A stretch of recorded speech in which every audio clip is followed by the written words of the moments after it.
तो दोस्तों आज के इस वीडियो के माध्यम से एक बार फिर से स्वागत है। दोस्तों सबसे पहले दीपावली के शुभ अवसर पर आप लोग को हैप्पी दीपावली। आप अपने परिवार के साथ स्वस्थ रहिए, मस्त रहिए और अच्छे से खुशहाली से दीपावली मनाइए।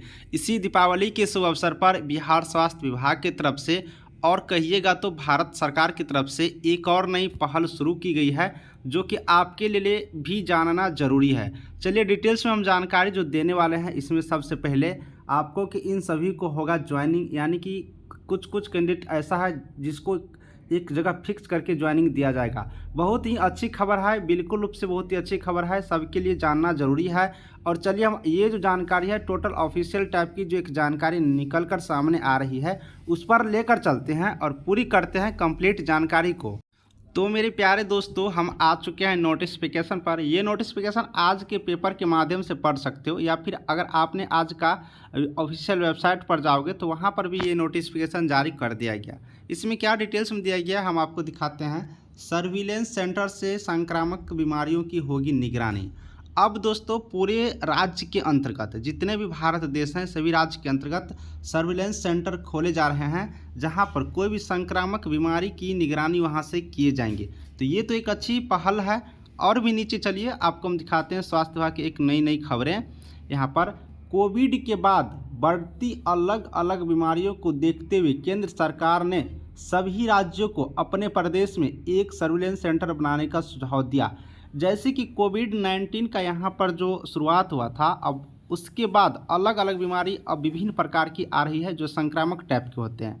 जैसे कि अभी कोविड ख़त्म हुआ, अब कुछ दिन के बाद देख रहे हो कि डेंगू की कितना विस्तार हो रही है। इसी तरह से बहुत सारी बीमारियों का यहाँ पर जो प्रसार हो रहे हैं उसी को देखते हुए प्रत्येक राज्य में एक सर्विलेंस सेंटर अब खोलने का यहाँ पर केंद्र सरकार का निर्णय लिया गया। अब देखिए क्या कह रहे हैं, इस सर्विलेंस सेंटर के जरिए अलग अलग बीमारी की मॉनिटरिंग होगी, साथ ही उनका डेटा भी बनेगा। केंद्र के निर्देश में बाद में स्वास्थ्य विभाग ने इस दिशा में कायदा प्रारंभ कर दिया है। तो दोस्तों यहाँ पर जो केंद्र सरकार का निर्देश आया उसके बाद अपने स्वास्थ्य मंत्री जो है वो भी इसके बारे में कायदा शुरू कर दिए हैं।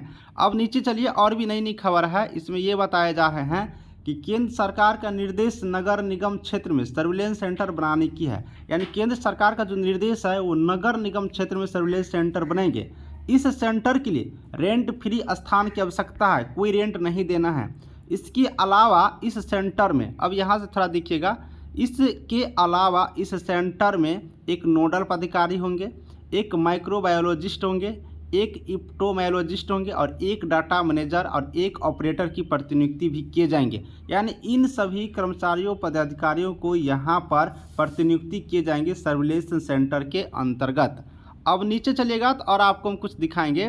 नगर निगम क्षेत्र में बनने वाले सर्विलेंस सेंटर को मेट्रोपॉलिटन सेंटर के नाम से जाना जाएगा। यानी अब जो नगर निगम के अंतर्गत जो सेंटर बनेगा उसको मेट्रोपॉलिटन सेंटर के नाम से जाना जाएगा। और ऐसा पहला सेंटर फिलहाल पटना में खोलेंगे, इस पर काम प्रारंभ हो गया है।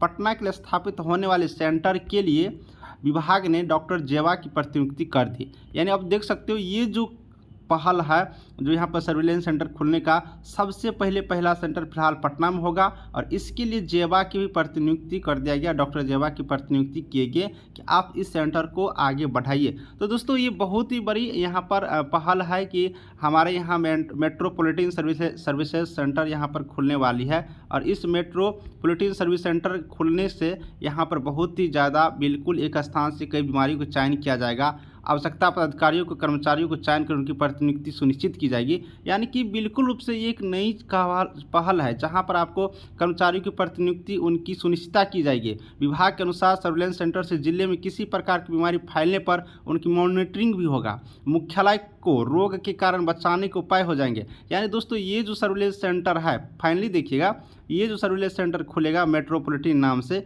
इस सर्विलेंस सेंटर से बीमारी का पता भी चलेगा और एक स्थान से मतलब सारे जगह के जो प्रतिनियुक्त कर्मचारी है जैसे कि एएनएम स्टाफ होंगे या फिर जीएनएम स्टाफ होंगे या किसी भी प्रकार के स्टाफ होंगे उसको भी मॉनिटरिंग किए जाएंगे। तो बिल्कुल रूप से एक अच्छी पहल है और आप लोग के लिए भी ये जानकारी जरूरी था। तो चलिए आपको समझ में आ गया होगा कि ये मॉनिटरिंग जो खोले जाएंगे, सर्विलेंस सेंटर खोल जाएंगे, उससे क्या क्या फ़ायदे होंगे। वीडियो को समाप्त करते हैं। और कोई भी डिटेल्स जानकारी होगा तो आपको हम देते रहेंगे। वीडियो अच्छा लगा हो तो चैनल को सब्सक्राइब करिएगा। बिहार स्वास्थ्य विभाग से रिलेटेड हर जानकारी आपको हम टाइम पे प्रोवाइड कराते रहेंगे। Thank you.